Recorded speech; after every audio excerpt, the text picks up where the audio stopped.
men and women are more than 4 times more likely to die a COVID-related death than white people.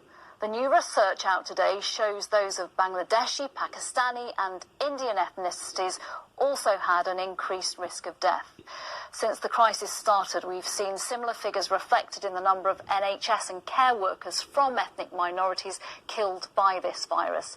Dr. Chand Nagpal from the British Medical Association joins me now. Thank you for speaking to me today. Dr. Nagpal, it's too early to know what is exactly behind this increased risk, but as it exists, will it increase calls for Black and Asian NHS workers to work away from COVID patients right now? Yeah, so this is a stark reminder of the devastating impact of this virus on some sectors of the community. In terms of doctors, 90% of doctors who have died of COVID have all come from a Black and Asian ethnic minority background.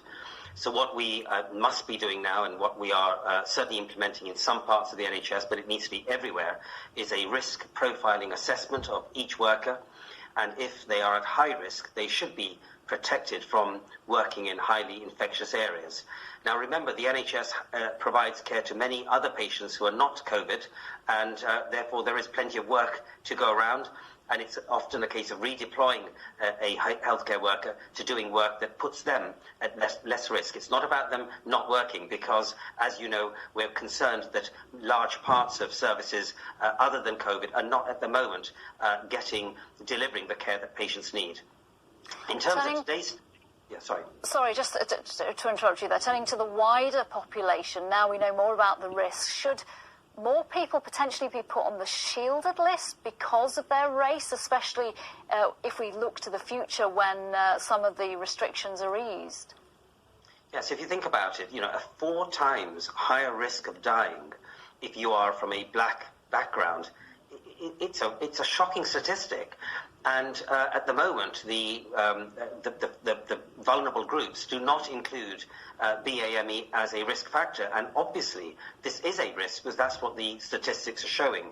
And so we certainly should be thinking about making sure that those at highest risks, those people who are at highest risk, should be practicing more rigorous measures to be not exposed to that virus. That means, of course, observing greater levels of social distancing and shielding.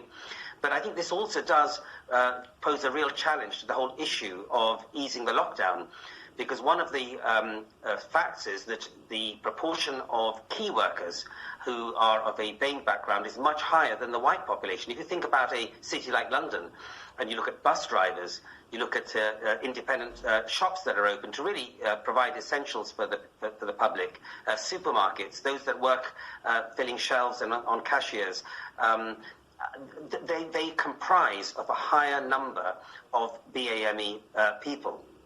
And they are at risk, therefore, when they go out to work. And there is also, therefore, a real need to make sure that key workers are protected themselves from getting infected.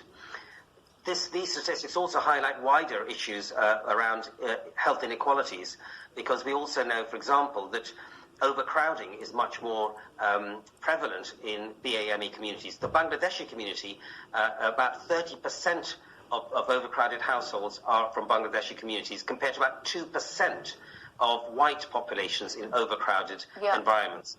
So these are the factors that do need to be addressed. Yep, of great concern to a lot of people out there watching this, no doubt. Dr. Nagpal, thank you very much for your thoughts on this issue today. Thank you.